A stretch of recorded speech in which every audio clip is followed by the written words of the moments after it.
सभी को नमस्कार।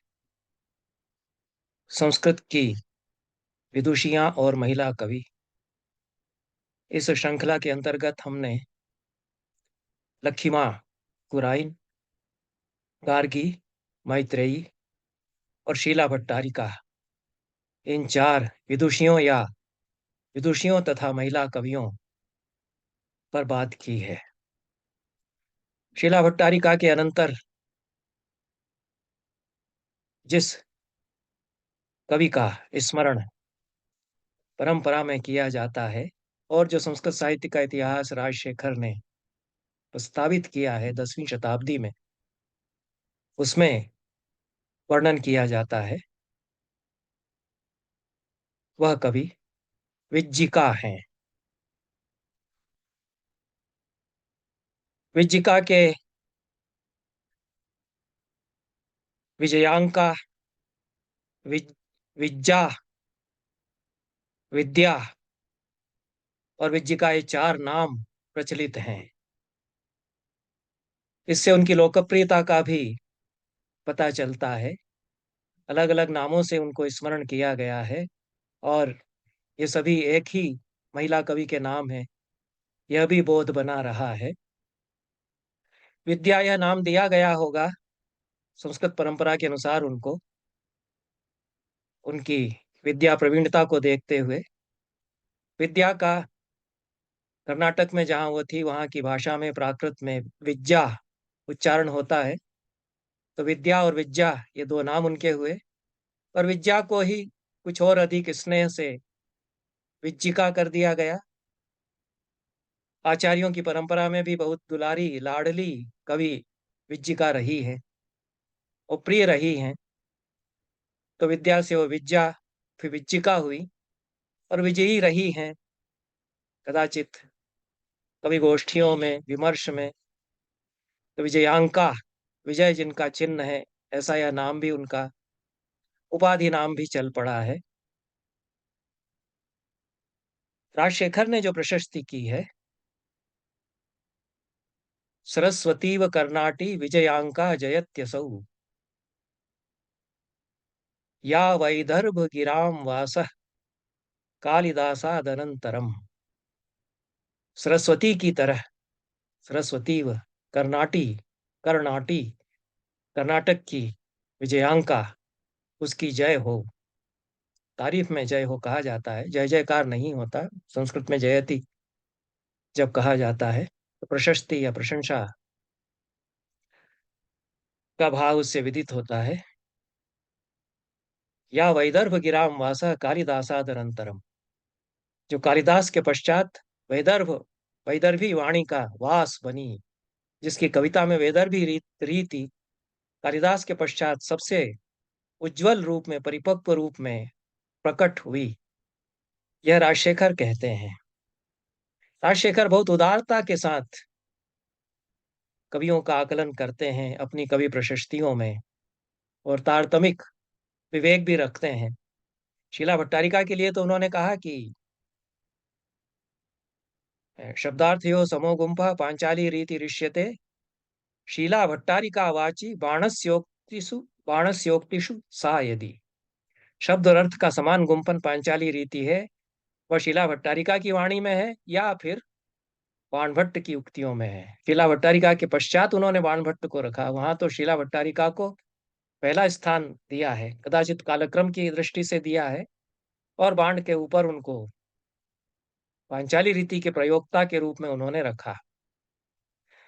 यहाँ कालिदास को सम्मान दिया है और विज्जिका के लिए कहा, विजयांका के लिए कहा है कि सरस्वती की तरह रानी कर्नाटक की विजयांका हैं, जो कि कालिदास के पश्चात वैदर्भी रीति का सबसे निर्दुष्ट प्रयोग करती हैं, सबसे प्रशंसनीय प्रयोग करती हैं।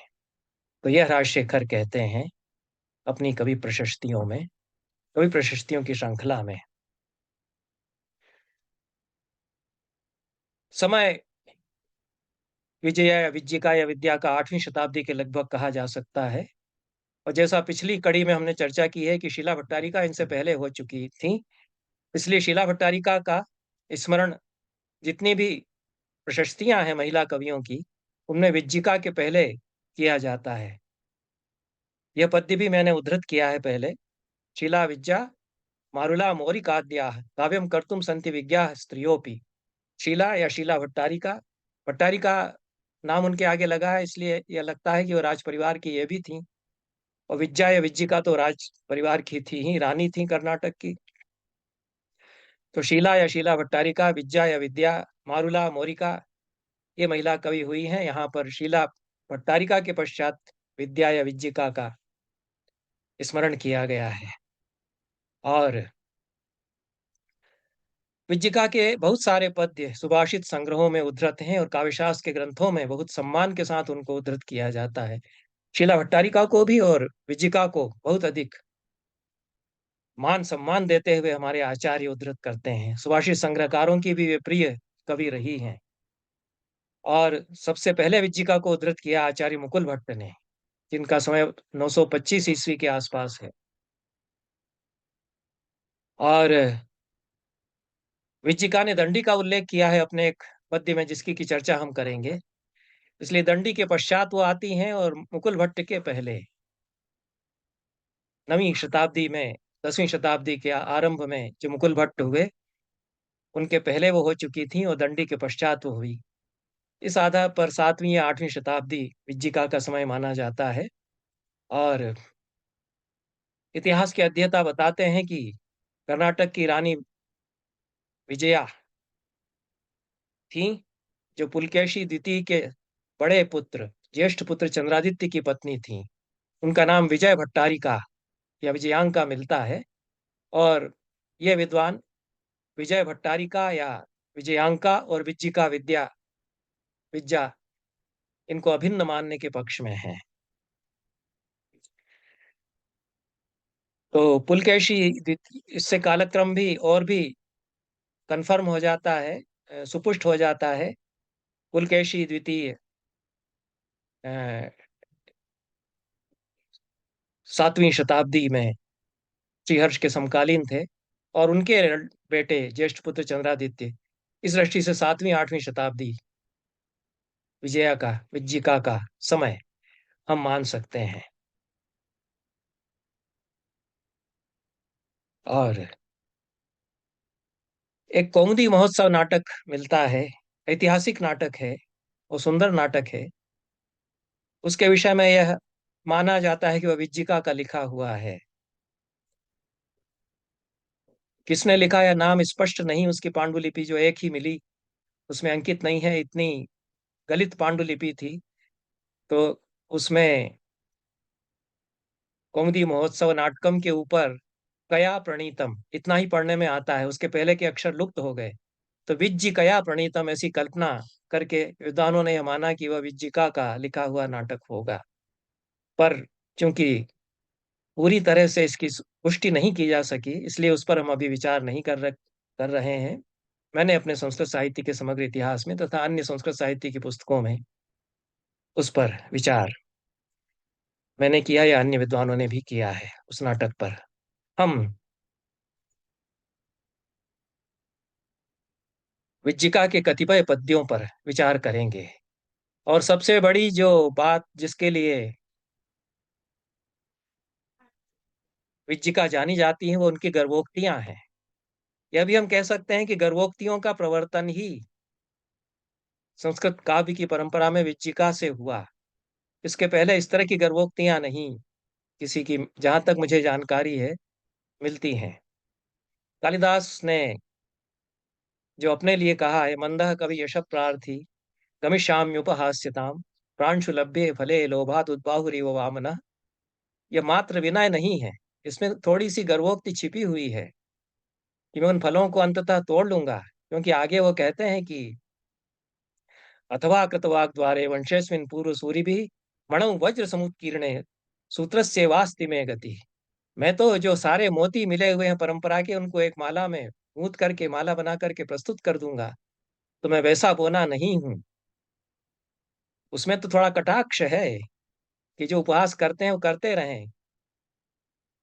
मैं उपहास का पात्र अपने आप को नहीं मानता। वो तो व्यंजना के कवि हैं तो यही कह रहे हैं। तो उसमें एक उसको टीकाकारों ने कहा कि गुप्ता अहंकार भणित चौदात्य है। राघव भट्ट आदि बड़े टीकाकार उनके मर्म को जानते हैं। वो कहते हैं कि केवल विनय नहीं है, ये अपने अहंकार को गुप्त रख करके सत्वोद्रेक के कारण जो राजस और तामस गुण है उनको दबा लेता है महान कवि। तो अहंकार को गोपन रख करके, गुप्त रख करके उदात्त भणिति का यह उदाहरण है। अपने पूरे स्वाभिमान के साथ कवि ने कहा है। उसको बिना विनय का उदाहरण जो लोग देते हैं वो ठीक से नहीं समझते हैं। कालिदास कितने विनयी थे, उन्होंने देखिए कि मैं तो कह दिया कि मैं तो बोना हूं जो उचक उचक उचक करके ऊंचाई पर लगे हुए पेड़ों को तोड़ने की कोशिश कर रहा है। यह सीधी सपाट अर्थ व्याख्या करने से कालिदास की समझ पैदा नहीं होती, क्योंकि उसके बाद जो ठीक वो कहते हैं कि मैं परंपरा के सारे मोतियों को एक माला में पिरो करके प्रस्तुत कर दूंगा, उपहास्यता को पात्र में ऐसा होने वाला नहीं हूं, ये अर्थ ही उससे निकलता है।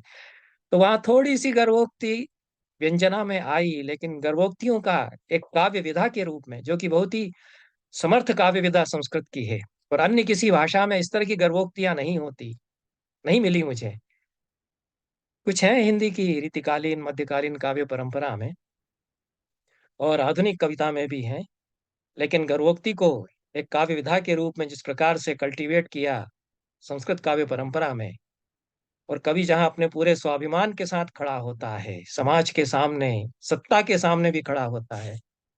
बिल्हण की गर्भोक्तियां, उनको क्या कहना है। जिस राजा के आश्रय में है उसी के लिए कह देते हैं कि क्या बिगाड़ लेगा, सर्वस्वम ग्रहवर्ती कुंतल प्रतिर्गृह्णातु, मेरा सर्वस्व छीन ले तब भी क्या कर लेगा राजा।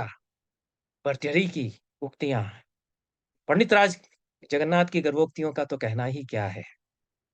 लेकिन विज्जिका ने इस विधा का सूत्रपात किया, और कई तरह की गर्भोक्तियां विज्जिका की हैं, और बड़े उदात्त भाव वाली ही गर्भोक्तियां वो हैं। स्वाभिमान है, मनस्विता है, चुनौती भी है। उसमें एक नारी स्वातंत्र्य का पहला जय घोष भी उसको कह सकते हैं, पहला दुंदुभि घोष कह सकते हैं। स्वाधीन भर्तृका नायिका की जो उक्तियां शीला भट्टारिका की हैं, उनमें भी एक स्वाधीन चेतना वाली स्त्री के भाव हैं, जो दब करके रहने वाली स्त्री नहीं है। और विज्जिका में तो और भी अधिक। तो यह पद्य है विज्जिका का।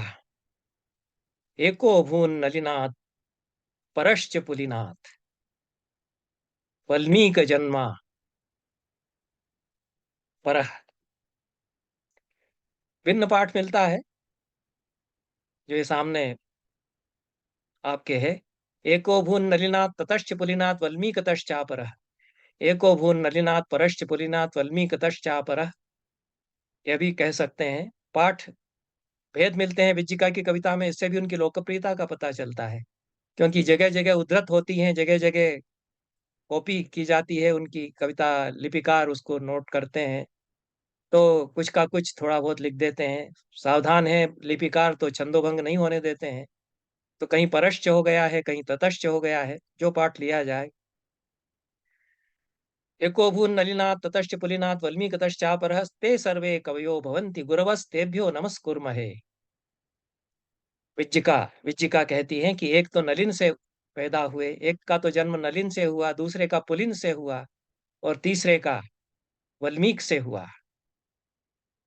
नलिन, पुलिन और वल्मीक से उत्पन्न होने वाले तीन कवि हुए। ते सर्वे कवयो भवन्ति, वे कवि हैं। बहुत व्यंजना के साथ कहा है कि कवि अगर असल हैं तो वे हैं।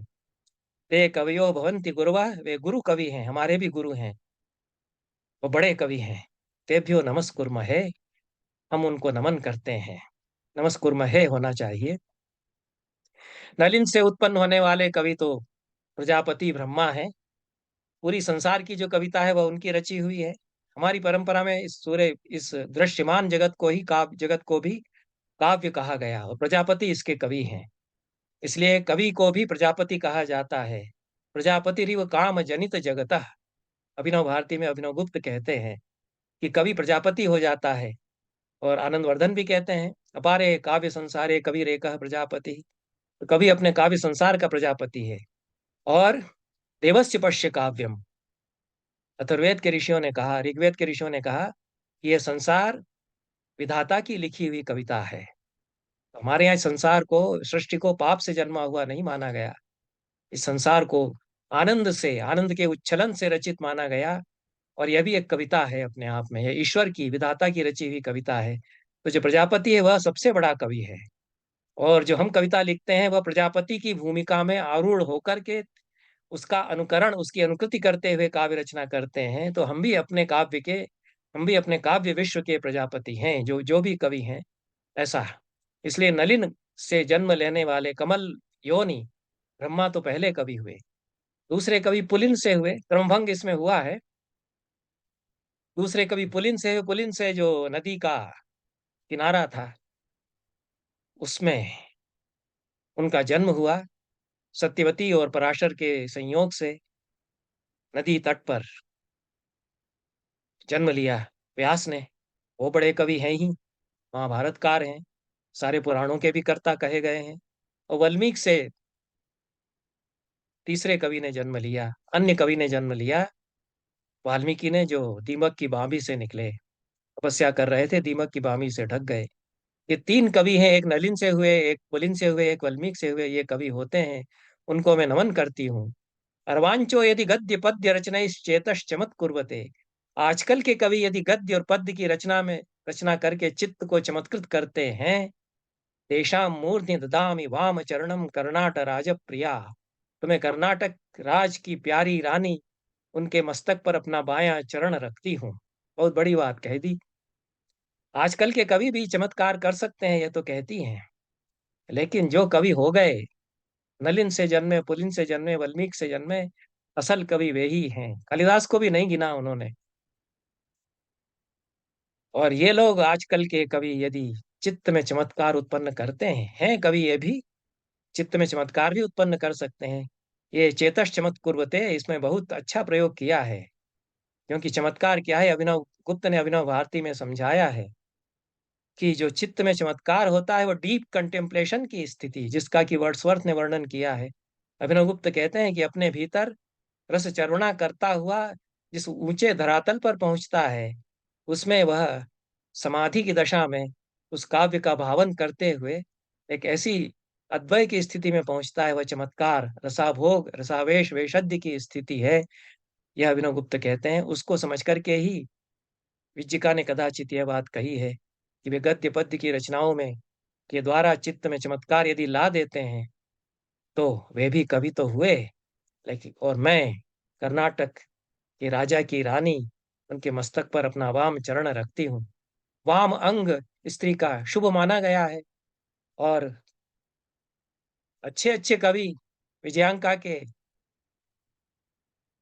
चरणों पर सिर झुकाते हैं, इसका भी उनको गर्व है, वो स्वयं बड़ी कवि हैं। इसलिए तो मेरे चरणों को मस्तक पर रखते हैं अच्छे अच्छे कवि, इसकी आकांक्षा वे करते हैं, यह गर्वोक्ति भी है। तो मैं ऐसे कवियों के मस्तक पर अपना वाम चरण स्थापित करती हूँ, उनको आशीर्वाद देती हूँ, शुभाकांक्षा उनकी करती हूँ, यह कहा। और इसमें गर्वोक्ति भी हो गई है। विजयांका स्वयं कितनी बड़ी रचनाकार है, उन्होंने झलका दिया। तो कितना आकलन उनका है पूरी काव्य परंपरा का, यह भी कह दिया कि, और कविता के दर्शन की जो समझ है वह भी उन्होंने बता दी कि जैसे विधाता संसार की कविता रचते हैं, वैसे ही काव्य विश्व का प्रजापति कवि होता है, वह भी इसको काव्य विश्व को प्रजापति की तरह रचता है, जिसको कि कविता का दर्शन बना करके और अभिनव गुप्त ने प्रस्तुत किया कि प्रजापति की भूमिका में कैसे कवि आरूढ़ होता है। यही हमारे यहाँ के काव्य दर्शन का पाश्चात्य काव्य दर्शन से अंतर है। तो वह समाधि की स्थिति में स्थित होकर के कवि स्वयं प्रजापति बन जाता है, उसको भी संकेत कर दिया। और गुरु कवि ये हैं, क्यों हैं यह भी बता दिया, उनको नमन कर दिया। और फिर आजकल भी कवि परंपरा चली आ रही है, इसको भी स्वीकार किया। चित्त में चमत्कार आजकल के कवि भी करते हैं, यह भी स्वीकार किया। लेकिन मॉडल जो हैं, रोल मॉडल जो हैं, वो हमारे बड़े कवि ये हैं। ऐसा विजयांका ने इतना ऊंचा पैमाना कविता का रखा, और स्वयं के बारे में भी कह दिया कि मैं भी क्या हूँ, मैं क्या हूँ यह भी बता दिया। इस तरह का यह पद्य विजया का बहुत प्रसिद्ध है, इसको बहुत उद्धृत किया जाता है। उतना ही उद्धृत होने वाला दूसरा पद्य है विजया का, विज्जिका का। उसकी भूमिका समझने के लिए दंडी का यह पद्य स्मरण रखना पड़ता है। काव्यादर्श का मंगलाचरण या काव्यादर्श जो दंडी का ग्रंथ है, उसका यह प्रथम पद्य है। चतुर्मुख मुखाम्भोज हंस, चतुर्मुख मुखाम्भोज वन हंस वधूर मम, मानसे रमताम नित्यम सर्व शुक्ला सरस्वती।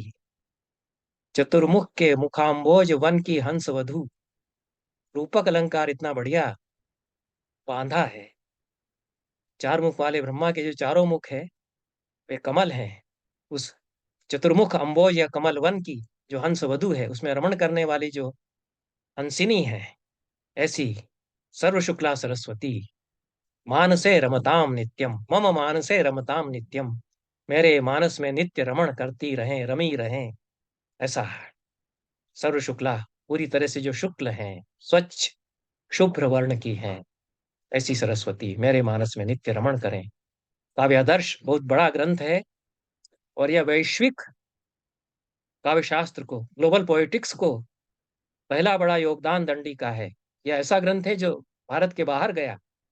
कदाचित प्राचीन काल में यही एक ग्रंथ है जो भारत के बाहर गया, इसके अनुवाद हुए, इसका प्राचीन कन्नड़ भाषा में अनुवाद या रूपांतर हुआ, स्वतंत्र रूपांतर हुआ, और कविराज मार्ग इसके इस पर आधारित ग्रंथ लिखा गया 10वीं शताब्दी में। सिंहली भाषा में इसका रूपांतर हुआ सीए बस अलंकार नाम से। साउथ ईस्ट इंडिया के देशों में दंडी पहुंचे। दंडी कितने बड़े आचार्य थे! अभिनव गुप्त और मम्मट या दूसरे आचार्य, भारत के बाहर इस तरह से उनका अध्ययन अध्यापन नहीं प्रचलित हुआ, क्योंकि दंडी ने जो काव्यादर्श लिख दिया है उस वास्तव में काव्यादर्श है। तो इतने बड़े आचार्य, उतने ही महान कवि भी, जिन्होंने अवंती सुंदरी कथा लिखी बाणभट्ट के पहले, जहां तक मैं समझता हूं, और महान गद्यकार हैं, उनका यह पद्य है। अपने आप में पद्य बहुत सुंदर है। इसका क्रिटिक कर दिया है विज्जिका ने, जवाब दे दिया, जिस तरह से कि लक्ष्मण ठकुराइन ने, लक्ष्मणा रानी ने कालिदास के, कथित रूप से कालिदास के पद्य का तीखा जवाब दे दिया था, अच्छा मुंहतोड़ जवाब दिया था, उसी तरह का जवाब ये दिया विज्जिका ने दंडी को। नीलोत्पल दल शुभ्राम विज्जिका माम अजानता, प्रथैव दंडिना प्रोक्ता सर्व शुक्ला सरस्वती। नीलोत्पल, नीलोत्पल दल शुभ्र, नीलोत्पल दल शुभ्र, मुझे विज्जिका को जाने बिना दंडी ने व्यर्थ में ही कह दिया है कि सरस्वती सर्व शुक्ला है। दंडी की आलोचना की है। सरस्वती का वर्ण शुक्ल है, ऐसा जो उन्होंने कह दिया है, वह उन्होंने ठीक नहीं कहा, ऐसा विज्जिका कहती है। क्योंकि नीलोत्पल दल श्याम, नीलोत्पल के दल के समान श्याम वर्ण की मैं हूं, और मुझे भी तो सरस्वती कहा जाता है। तो इसलिए यह जो कह दिया है विचिका, यह जो कह दिया है दंडी ने कि सरस्वती सर्व शुक्ला है, वो गलत उन्होंने कहा। उसकी आलोचना करते हैं, करती हैं विचिका।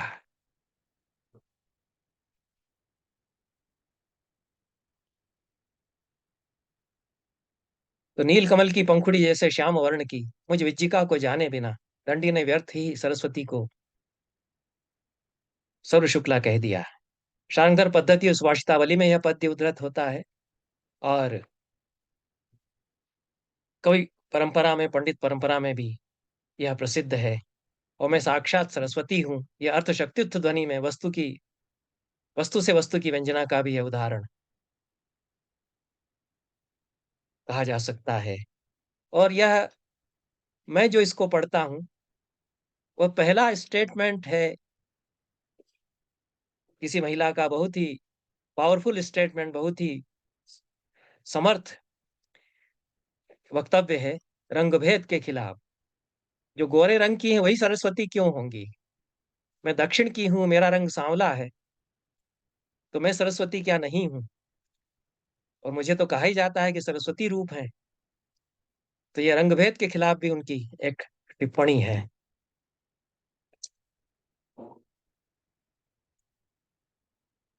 और साहस, जो एक महिला का है, उसका भी यह उदाहरण है। एक पद्य उनका जो मुझे बहुत मुझे पसंद है।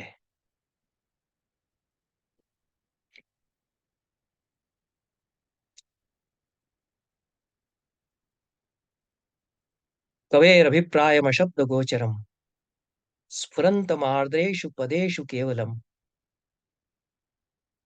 वदद्भिरङ्गैः कृतरोम विक्रियैः जनस्य तूष्णीं भवतोऽयमञ्जलिः।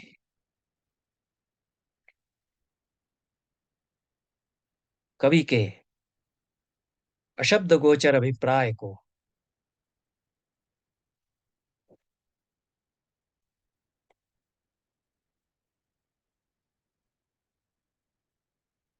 कवेरभिप्रायमशब्द गोचरम वदंत मार्देशु पदेशु केवलम। कवि के अशब्द गोचर अभिप्राय को, जो शब्दों से परे है कवि का अभिप्राय, उसको आर्द्र आर्द्र पदों से, भीगे हुए पदों में जो कह रहा है।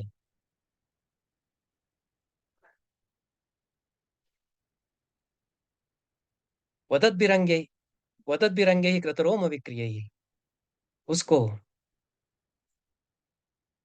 जो अभिप्राय कवि के आर्द्र पदों में ही अपने आप को बता रहा है, उसको कृतरोम विक्रिय ही अंगे ही वदत भी,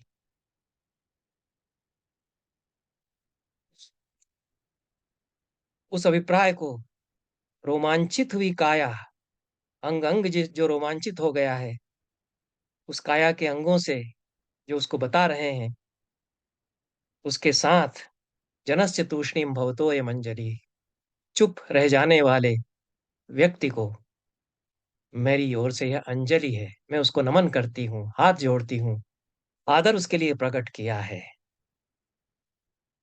तो यह कविता क्या करती है। और पिछली पंक्ति में जो चमत्कार की बात आई, तो चमत्कार में फिर वाह वाह भी नहीं निकलता, साधु साधु या इस तरह की कोई आवाज मुंह से नहीं निकल पाती। चित्त में शब्द वो पहुंच करके और मनन और फिर निधिध्यासन की स्थिति हो जाती है। रसिक या सरदय उस समाधि में पहुंच जाता है उस काव्यार्थ का भावन करते हुए। तो उसकी काया में वो अभिव्यक्त होता है, अंग अंग उसके कह रहे हैं, रोमांचित काया उसकी कह रही कि उसके भीतर किस तरह से वह अर्थ रम रहा है, चमत्कार उसके भीतर वह कर रहा है।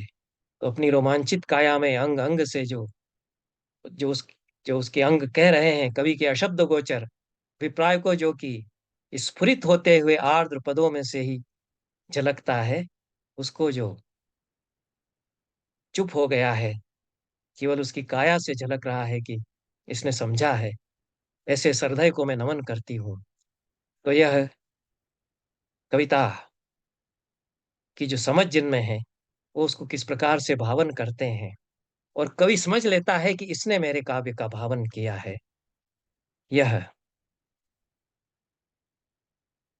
विचिका यहाँ कहना चाहती है। यह जो दूसरा पद्य आपके सामने है, यह भी बहुत ही प्रसिद्ध है। और दृष्टिम है प्रतिवेशिनी क्षणमिहाप्यस्मद्ग्रहे दास्यसि, प्रायो प्रायो यस्य शिशोः पिता, प्रायणास्य शिशोः पिता, यह भी पाठ मिलता है। प्रायो यस्य शिशोः पिता, प्रायणास्य शिशोः पिता, न विरसाः कोऽपि रपः पास्यति, एकाकिन्यपि यामि सत्वरमितः स्रोतस्तमालाकुलम्, निरंध्राः तनुमा लिखन्तु जरठच्छेदानलग्रन्थयः। बहुत मुग्ध हुए हैं इस पद्य पर आचार्यगण, क्योंकि एक एक शब्द बहुत चुना हुआ नगीने की तरह जड़ा है कविता की हार में। और श्रृंगार का पद्य है, धर्मशास्त्र की भाषा में कहें तो व्यभिचार का वर्णन है, स्वैराचार का वर्णन या संकेत एक प्रकार से है। कोई नायिका जो कि परकीया रति, परकीया नायिका है, वह अपने प्रिय से मिलने घर से बाहर निकलने वाली है, ऐसा संदर्भ समझा जाना चाहिए। या न भी निकले तब भी उसकी उक्ति है, पड़ोसिन से कह रही है, दृष्टि में है प्रतिवेशिनी, है प्रतिवेशिनी, हे पड़ोसिन, क्षणमिहापि अस्मद्गृहे दृष्टिम दास्यसि। थोड़ी देर हमारे घर को भी तकी तके रहना। दृष्टिम दास्यसि, निगाह बनाए रखना हमारे घर पर, क्योंकि मैं घर से बाहर जा रही हूँ। क्या हो गया? दूसरी पंक्ति में कहती हैं, प्रायेणास्य शिशोः पिता न विरसाः कोऽपि रपः पास्यति। इस बच्चे के पिता प्रायः कुएं का जो विरस बेस्वाद जल है उसको पीते नहीं हैं। तो क्या करें? इस बच्चे के पिताजी, जो कुआं घर में है, घर में कुइयां है, उससे ही पानी निकाल सकते हैं पीने का, लेकिन उनको ये पसंद नहीं, कुएं का विरस पानी। तो क्या करूं कि एकाकिन्य पियामी, अकेली ही जाऊंगी, क्योंकि और कोई साथ देने वाला है नहीं। घर में बच्चा है, घर में बच्चा अकेला, यह भी कह रही है, इसलिए तके रहना, यह भी कह रही है। और पति नहीं है, या कहीं है अंदर के कमरे में, तो उसको सुनाने के लिए कह रही है कि मैं तो जा रही हूँ। वो अंदर कहीं है, वो भी ध्यान नहीं रखेंगे, तो तुम ध्यान रखना घर का। और कोई साथ देने वाला नहीं है, अकेली ही चली जाऊंगी, तुम भी साथ मत लगो मेरे। एकाकिन्य पियामी सत्वर मिता, बहुत जल्दी जल्दी जाऊंगी, झट से। स्रोतस तमालाकुलम, तमाल से घिरा हुआ जो स्रोत झरना है, वहां तक जाऊंगी, अच्छा झरने का पानी उनके लिए लेकर के आऊंगी। बड़ी सेवा करने वाली है। नीरंद्रा तनुमा लिखंतु जरठ छेदा नल ग्रंथय। जरठ जो पकी हुई हार्ड कठोर, जो नड़ सरकंडे की जो गांठें हैं, नीरंद्र बहुत ही घनी, उनसे गुजर करके जाऊंगी तो मेरे शरीर को खरोंच डालें। तो खरोंचे उसकी कहाँ तक परवाह करूं, अब उनकी सेवा तो मुझे करना है पति की, पानी तो उनके लिए भर के लाऊंगी ही, ऐसा कहती है। तो ये बड़ी व्यंजनाएं है, और जिस तरह से नायिका की उक्ति को अभिव्यक्ति दी है विज्जिका ने, वह कितनी बड़ी विदग्ध कवि हैं, और किस प्रकार से वो सरस उक्ति कर सकती हैं। विट और ह्यूमर उसमें बहुत गहरा। एक तो प्रतिवेशिनी जो संबोधन है, आवाज जोर से पति को ही दे लेती, मैं तुम्हारे लिए पानी लेने जा रही हूँ, बच्चा है घर में, उसको ध्यान रखना। ऐसा कुछ नहीं किया, नहीं तो मना कर देता कि नहीं नहीं, मैं तो पी लूंगा कुएं का पानी, रहने दो, कृपा करो। तो उसको सुनाते हुए, या पति सुन रहा है या नहीं सुन रहा है, पड़ोसिन को सुनाते हुए निकल रही है घर से बाहर। और यह जो शब्द हैं, क्षणम यह अस्मत् ग्रहे दृष्टिम दास्यसि, थोड़ा तके रहना हमारा घर, निगरानी रखना, इसमें बहुत कुछ कह दिया है कि देख लेना कोई पीछा करते हुए ना आ जाए, और किसी को हमारा रहस्य न पता चल जाए, भंडा फोड़ ना हो जाए। प्रतिवेशिनी उसके रहस्य में शामिल है। और शिशोह पिता, यह जो शब्द का प्रयोग किया है, उन तक तो मुग्ध हो गए होंगे इस पर। पर्याय वक्रता का उदाहरण है। बच्चे के पिताजी कहा है, ना आर्यपुत्र कहा, ना प्रीतम कहा, ना पति कहा। तो अब वो बच्चे के पिता बन करके रह गए, गृहस्थ धर्म पूरा हुआ, संतान हो गई। अब उनका क्या रहा हमारे लिए तुमको भी मालूम है। तो बच्चे के पिता हैं, वो इस कुएं का पानी पीते नहीं, खारा पानी है, इसलिए मैं तो अकेली ही जा रही हूँ।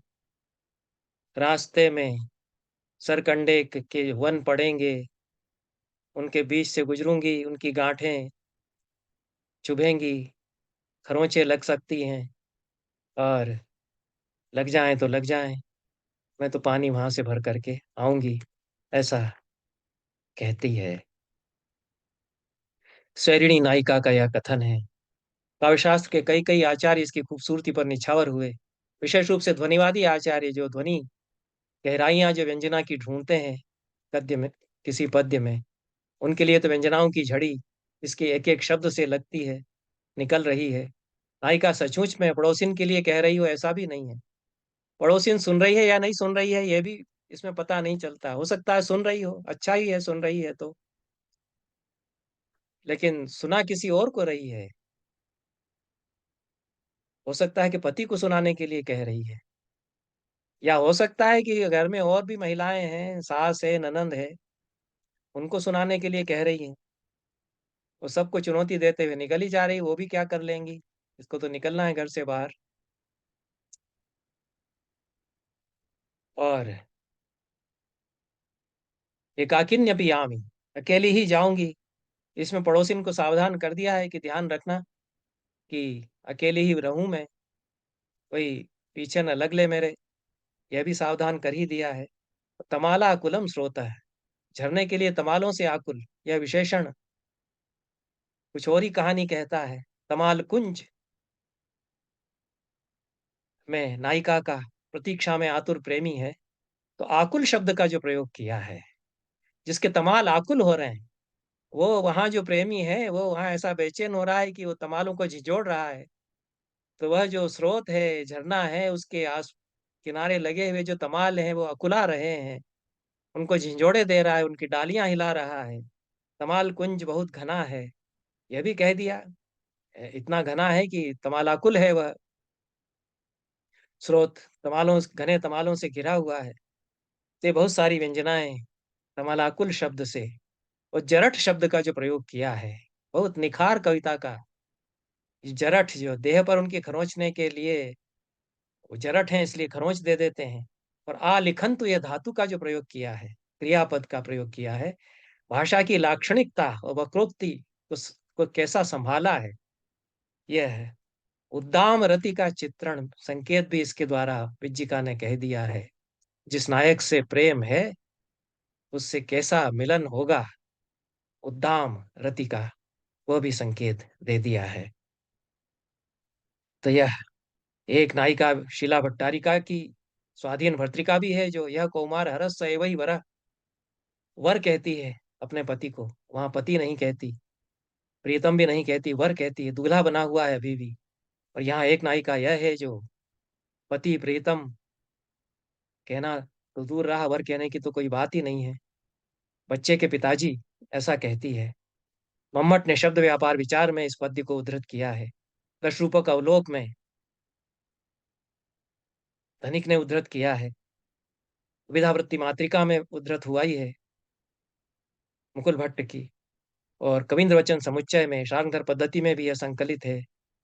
साहित्य दर्पणकार विश्वनाथ विचार करते हैं इसकी व्यंजनाओं पर। इस प्रकार का यह पद्य है। हर पद्य इसी तरह का नहीं है, अलग अलग विषयों पर विज्जिका ने लिखे हैं। और यह बहुत महत्वपूर्ण पद्य उनका है, राधा और कृष्ण के प्रेम पर सुंदर पद्य है, बहुत मार्मिक पद्य है। बड़ी कवि इस तरह से रही हैं विज्जिका, यह हमको पता चलता है इस पद्य से। तेषां गोपवधू विलास सुरदाम राधा रह साक्षिणाम क्षेमं भद्र कलिंद राज तनया तीरे लता वेश्वनाम विच्छिन्ने स्मर तल्प कल्पन विधिच्छेदोपयोगे धुना ते जाने जरठी भवंति विगलन नीलत तिशः पल्लवा। मेरे ख्याल में नीलत तिशा होना चाहिए। कोई गोपिका किसी गोप से या किसी पथिक से पूछती है कि हे भद्र, कलिंद राज तनया तीरे गोप वधु विलास सुरधाम राधा रह साक्षिणाम लता वैश्वनाम क्षेमम। प्रश्न किया है, हे भद्र, कलिंद राज तनया, कालिंदी यमुना के किनारे जो लता वैश्म है, लता कुंज है, जो कि कैसे हैं, गोप वधु विलास सुरद हैं, गोपिकाओं के विलास के मित्र हैं, सुरद हैं, सहचर हैं। एक एक शब्द बहुत लाक्षणिक, और भाषा पर पकड़, शैली पर पकड़, कल्पना सूझबूझ। तो गोप वधुओं के विलास के जो मित्र हैं, सहचर हैं, साक्षी नहीं कहा। जिनमें गोप वधुएं विलास करती रही, है सीधा सीधा अर्थ है, लेकिन गोप वधुओं के विलास के जो सुरद हैं ऐसा कहा। राधा रह साक्षिणाम, राधा के एकांत के जो साक्षी हैं, राधा अपने एकांत में जाकर जहाँ रोती बिसूरती थी कृष्ण के विरह में, वो यमुना के किनारे के वे लता कुंज कुशल से तो हैं। क्या चिंता है कि उनकी कुशल अब है कि नहीं, कृष्ण चले गए मथुरा, तो क्या हाल है उनको यमुना के किनारे के कुंजों का। बहुत गहरा पद्य है। और यमुना के किनारे के कुंजों का जो वर्णन किया है, तृतीय और चतुर्थ चरण में, उत्तरार्ध में, कि क्या हाल उनका हुआ होगा, ऐसी वह विकल होकर के कल्पना करती है। संभवतः कृष्ण ने पूछा हो उद्धव से, प्रसंग पता नहीं चलता है, हो सकता है कि कृष्ण पूछ रहे हो। तो विच्छिन्ने स्मर तल्प कल्पन विधि छेदोपयोगे धुना ते जाने जरठी भवन्ति विगलन नीलत्विषः पल्लवा। जाने, मुझे तो अब लगता है कि स्मर तल्प कल्पन विधि छेदोपयोगे विच्छिन्ने, स्मर तल्प कल्पन विधि के लिए छेद जो होते थे, तोड़े जाते थे। मदन शैया, मदन शर, प्रेम में, विरह में तड़पती नायिका के लिए जो शैया लता कुंज में बिछाई जाती है, उसमें ठंडे कोमल पल्लव और कमल पत्र बिछाए जाते हैं। तो उस स्मर तल्प कल्पन विधि के लिए जो छेद या तोड़ा जाना है, उसके उपयोग में, उसके उपयोग के विच्छिन्न होने पर जरठी भवंती, अब वे जरठ बन रहे हैं। पिछले पद्य में भी जरठ शब्द का प्रयोग किया है। जरठत, जरठ नलक ग्रंथ है, ऐसा कहा है।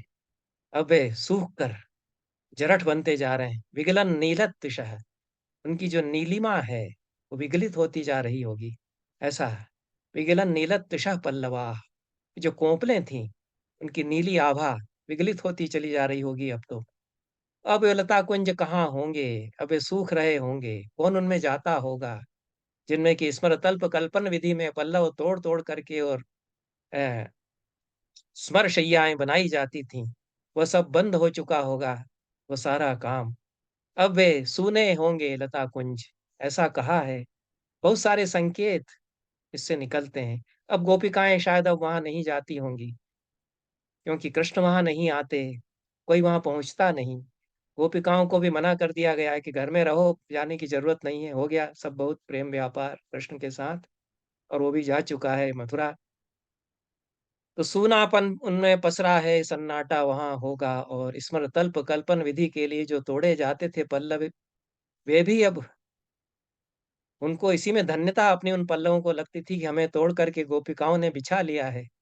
वे भी अब, उनकी सारी नीलिमा सूख रही होगी, उस सन्नाटे में वे सब सूख रहे होंगे, ऐसी कल्पना करते हैं। कदाचित कृष्ण कहते हैं, याद करते हुए राधा का स्मरण करते हैं।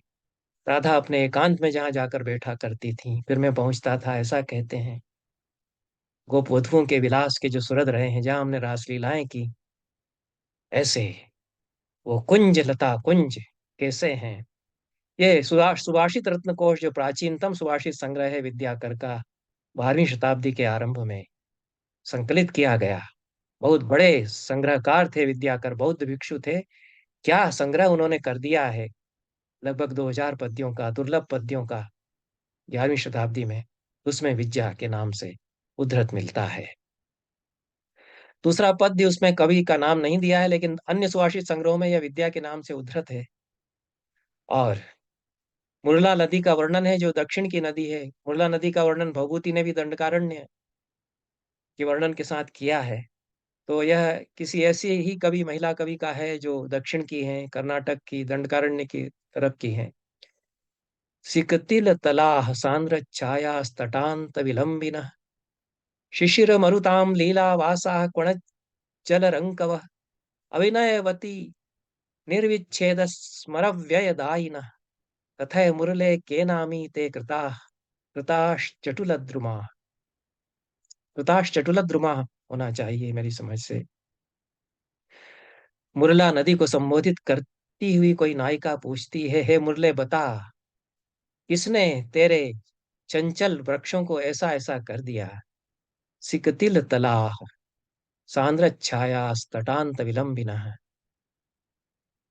सिकता तक जो छूने वाले उनके तल थे, ऐसा ही अभिप्राय होगा।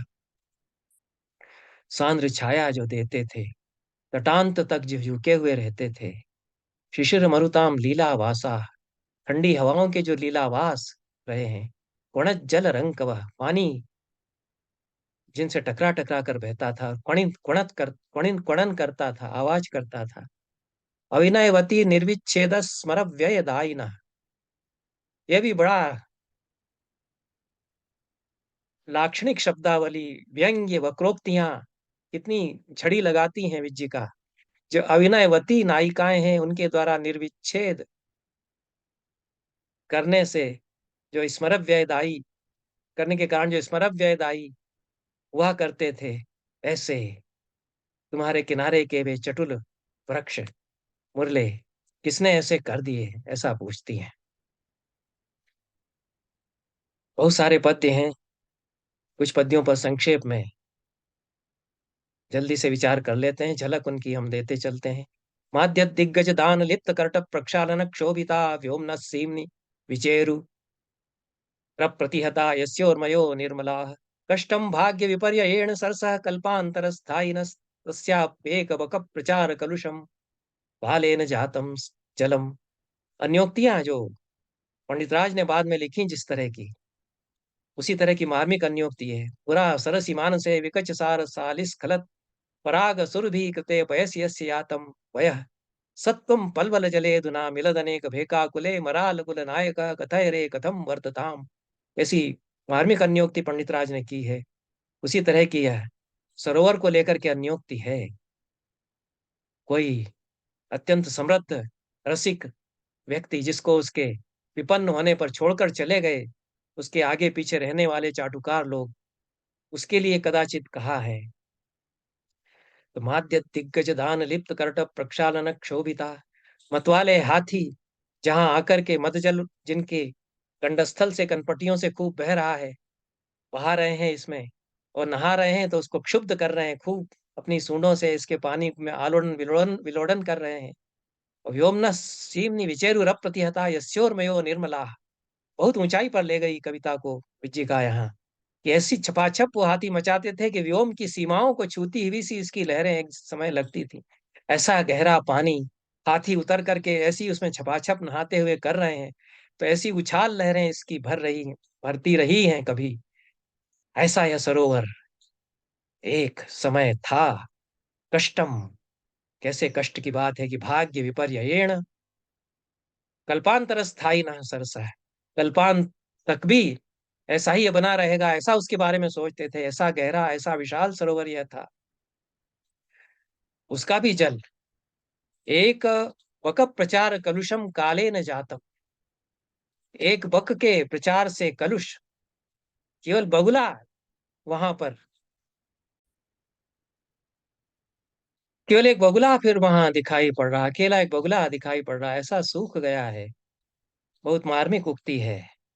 और अन्योक्तियों की विशेषता यह रहती है कि अभिधा में केवल पढ़ा जाए तब भी उतना ही मार्मिक अर्थ उनका बना रहता है।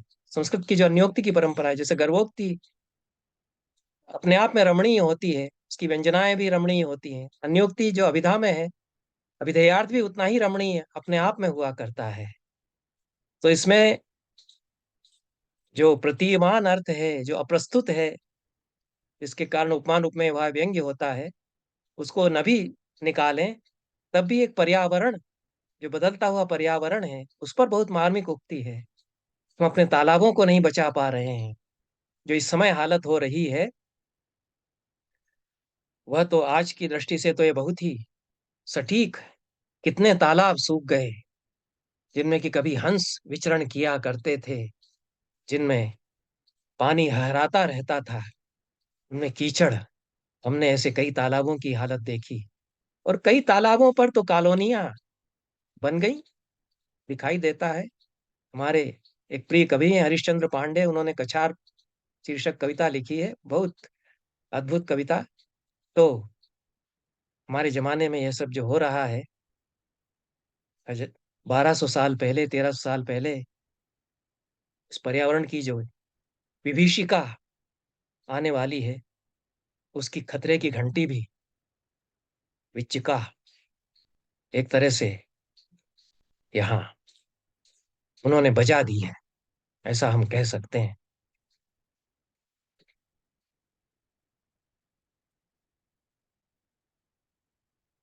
एक और पद्य है। मलिन हुदबुक धूम श्यामैर दिशो मलिना घनैर अविरल तरणैः श्यामा भूमिर्नवोद्गत कंदलैः सुरत सुभगो नूनम कालः स एव समागतो मरण शरणा यस्मिन नेते भवन्ति वियोगिनः। बारिश का, वर्षा ऋतु का वर्णन है। वो क्या इमेजरी है। मलिन हुतभुग् धूम श्यामैर दिशो मलिना घनैः। मैली आग से उठते धुएं जैसे श्यामल बादलों से जिसमें दिशाएं मैली हो रही है। अविरल तृणै श्यामा भूमिर नवोद्गत कंदलई। बहुत घने उगे हुए अविरल तृणों से, अभी अभी उगे कंदलों से भूमि सांवली सांवली श्यामल श्यामल लगती है। ऐसा यह समय सुरत सुबगो नूनम काल स एव समागतो। निश्चय ही आ गया यह वही सुरत सुबग काल। प्रेमियों के प्रेमिकाओं के मिलन का, रमण करने का यह समय आ गया। लेकिन मरण शरणा यस्मिन नेते भवन्ति वियोगिना, इसमें वियोगी जन मरण शरण होकर के रह जाते हैं। ऐसी पीड़ा उनको होती है कि मौत ही आ जाए, ऐसा कलपते हैं। प्रवासियों का वर्णन किया है संस्कृत में। अनेक प्रवासियों का, जो निकल पड़े थे कभी ग्रीष्म में काम धंधे से, और सोचा था कि बारिश आने के पहले लौट आएंगे। वो कहीं फंस गए, अब लौट नहीं पा रहे हैं। अब बेचैन है, व्याकुल हैं, क्योंकि आश्वासन घर में दे गए थे कि लौट आएंगे वर्षा ऋतु के आने के पहले। तो कैसे तड़पते हैं। मृत्यु हो रही है ऐसा उनको लगता है। मरण शरण होकर के रह जाते हैं वियोगी जन। यह है कि बड़ी बहुत ही विदग्ध उक्ति है ये जो सामने आप देख रहे हैं। और कितने श्लेष, कितना शब्दों का चमत्कार, कैसी विदुषी विज्जिका रही होंगी, और कैसा उनका ज्ञान।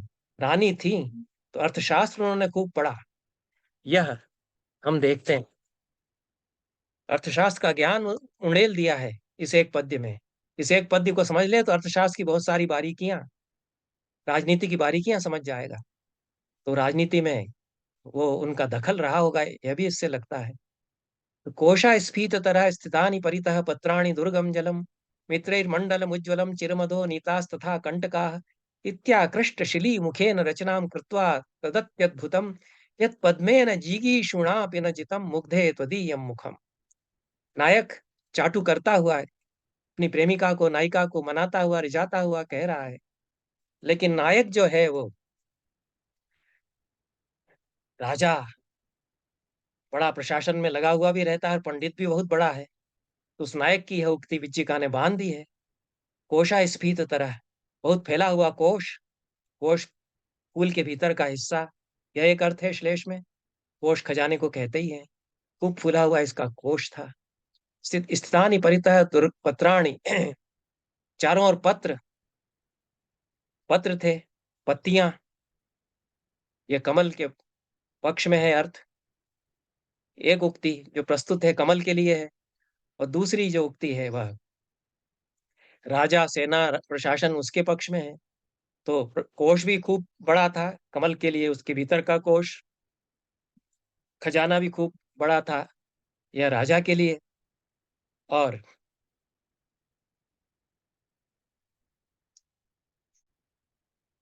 एक एक शब्द में श्लेष गूंथते हुए, कमल के फूल के पक्ष में और राज पक्ष में, दोनों अर्थों का समान निर्वाह करते हुए विज्जिका इसमें कहती हैं। तो पत्राणि दुर्गम जलम, यह जो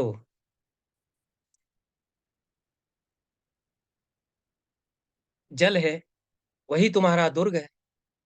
और चारों ओर पत्र, पत्तियां तुम्हारे थी। जो कमल का फूल है उसके आसपास कमल पत्र, कमल के पत्ते रहते ही हैं सरोवर में जो कमल लगता है। और पत्र का दूसरा अर्थ वाहन, हाथी घोड़े आदि, वो भी खूब हैं। और जल इसका दुर्ग है। और जल में जिसका दुर्ग है ऐसा राजा के पक्ष में अर्थ हो जाएगा। पानी के बीचों बीच दुर्ग बना रखा है ऐसा अर्थ हो जाएगा। मित्रैर मंडलम उज्ज्वलम, मित्रों के द्वारा इसका मंडल उज्जवल बना हुआ था। मित्र सूर्य को कहते हैं, सूर्य के उगने पर कमल खिलता है, तो यह कमल के पक्ष में अर्थ हुआ। और मित्र जो उसके सहायक हैं, जिनका कौटिल्य ने वर्णन किया है, सहाय संपद राजा के लिए कौन कौन सहायक होंगे, किनसे संधि करेगा।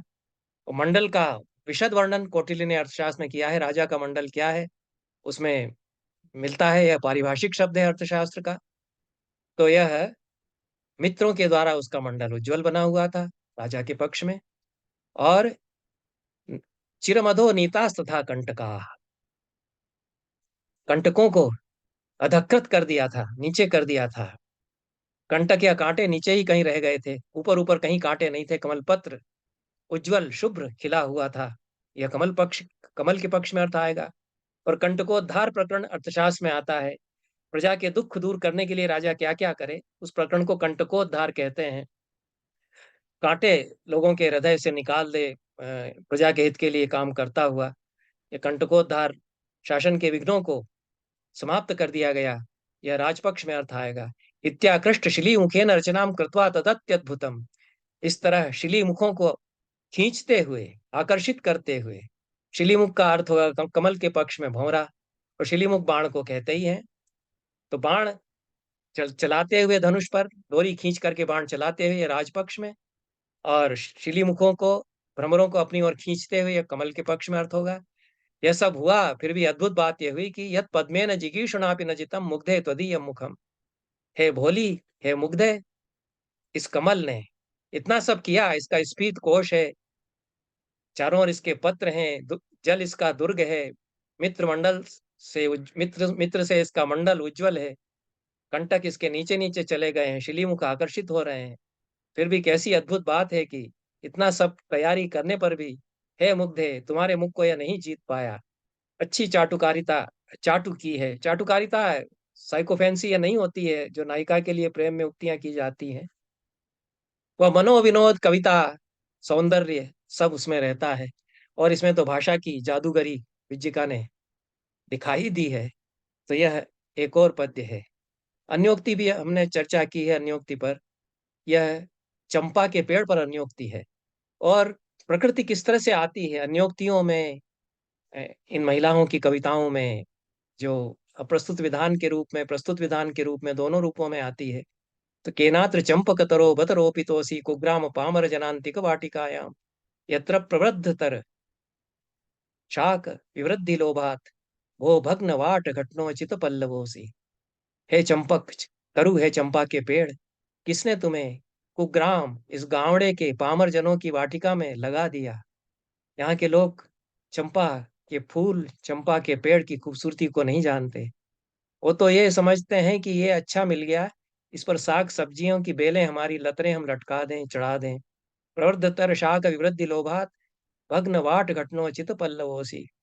उसमें जो वाट है, उनका जो बाड़ी है, उन्होंने लताओं की, सब्जियों की जो अपना वाटिका बना रखी है, उसमें लताएं तुम्हारे ऊपर चढ़ा करके उन्होंने भग्न वाट घटनोचित पल्लव तुमको बना दिया है। पत्ते तुम्हारे ढक करके उससे रह गए हैं। और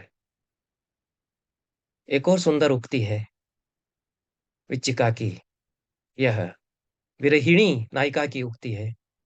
प्रिय सखी विपद दंड प्रांत परंपरा परिचय चले चिंता चक्रे विधाय विधि खल मृदमेव बलात् पिंडी कृत्य प्रगल्भ कुलालवत् भ्रमयति मनो नो जानी मह किमत्र करिष्यति। बड़ी उपमाएं दी हैं, सुंदर उपमाएं दी हैं। और क्या जीवन का उनका परिवेक्षण था विज्जिका का। तो विपत्ति के डंडे बार बार जो हमारे ऊपर पड़ रहे हैं, उस विपद दंड प्रांत परंपरा के चल चिंता चक्र में, विपत्ति के डंडे से चिंता के चाक को, चक्र को घुमाकर, यह जो विधाता रूपी खल कुंभकार है, वह मृदमिव बलात् पिंडी कृत्य प्रगल्भ कुलालवत भ्रमयति मनः। मिट्टी की तरह रोंद रोंद करके, उसको सान करके, मेरे मन को प्रगल्भ कुशल चतुर कुलाल कुम्हार की तरह, मेरे मन को मिट्टी के लोंदे की तरह से बार बार सानता है। तो चिंता के चाक पर उसको चढ़ाकर, विपत्ति के डंडे से उस चाक को घुमा करके ऐसा उसको बना रहा है, घुमा रहा है मेरे मन को, कि क्या वह करेगा मेरे साथ पता नहीं चलता।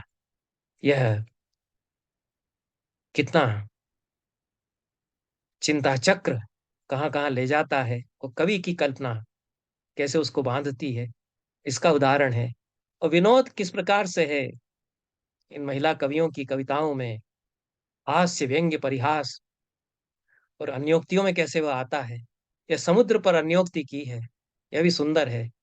थूथू कृत्य वमद्भिरध्वगजनैरप्राप्त कंठं पयः शुष्यत्तालुगलैर्विरुत्य लवणो धन्वानुपालभ्यते केन क्षारखने वृथैव भवतो नामानृतं निर्मितं पाथोदिर्जलधिः पयोधिरुदधिर्वारान्निधिः वारान्निधिर्वारिधिः।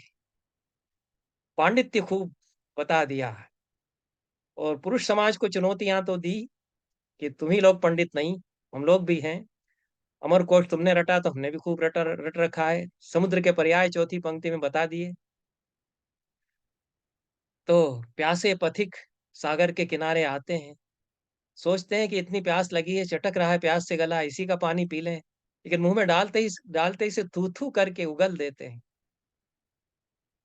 तू तू थू कृत्य मत बिरध्वग जनई अप्राप्त कंठम पय, गले के नीचे तो हलक से तो उतार ही नहीं सकते, मुंह में लेते ही से तुरंत थू थू करके वमन कर देते हैं, उगल देते हैं। सूखे तालु वाले पथिक शुष्य तालु गलई विरुत्य रुदन सा करते हैं कि अरे राम राम राम, क्या मुंह में आ गया। तू तू करके गले तक भी ना पहुंच पाए इसके पानी को उगल देते हैं सूखते तालू और गले के साथ।